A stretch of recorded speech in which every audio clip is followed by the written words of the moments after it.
મિત્રો કહેવાય છે ને કે રામ રાખે તેને કોણ ચાખે।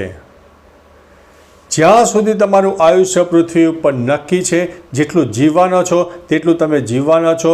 તમારા માટે ભગવાન એક ફરિશ્તો પણ મોકલશે જે તમારું આયુષ્ય જ્યાં સુધી નક્કી છે ત્યાં સુધી તમે જીવવાના છો।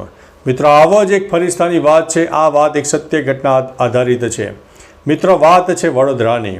વડોદરા ડિવિઝનના ગોધરા ખાતે રેલવે પ્રોટેક્શન ફોર્સમાં તૈનાત કોન્સ્ટેબલ રમેશ જાદવે અદ્ભુત હિંમત અને માનવતાનું ઉદાહરણ પૂરું પાડ્યું છે। તેમણે પોતાનો જીવ જોખમમાં મૂકીને ટ્રેનમાંથી પડી ગયેલા 3 વર્ષના બાળકને મિત્રો બચાવી લીધો છે।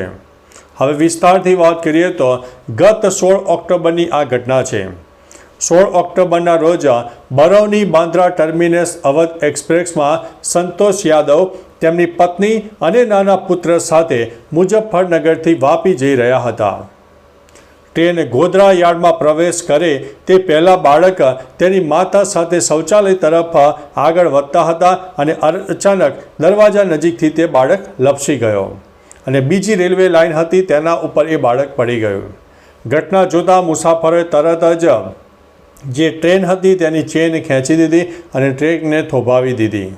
આ દરમિયાન ડ્યુટી ઉપર હાજર રહેલા કોન્સ્ટેબલ રમેશ જાદવે બાળકને પડેલી હાલતમાં જોયો અને ત્યારે સામેની લાઇન ઉપર મુંબઈ નવી દિલ્હી તેજસ રાજધાની એક્સપ્રેસ પણ આવી રહી હતી। પરિસ્થિતિની ગંભીરતાથી સમજીને કોન્સ્ટેબલે પોતાના જીવની પરવા કર્યા વગર ટ્રેક ઉપર દોડી જઈને બાળકને સમયસર સુરક્ષિત જગ્યાએ ખેંચી લીધો અને તેના પરિવારને આ બાળક સોંપવામાં આવ્યો। બાળકને હેમખેમ બસતા દંપતીએ કોન્સ્ટેબલ રમેશ જાદવનો હૃદયપૂર્વક આભાર વ્યક્ત કર્યો હતો અને મિત્રો કોચમાં હાજર અન્ય મુસાફરોએ પણ તેમની હિંમત, ફરજ પ્રત્યેની નિષ્ઠા અને માનવતાના આ કાર્યની પ્રશંસા પણ કરી હતી।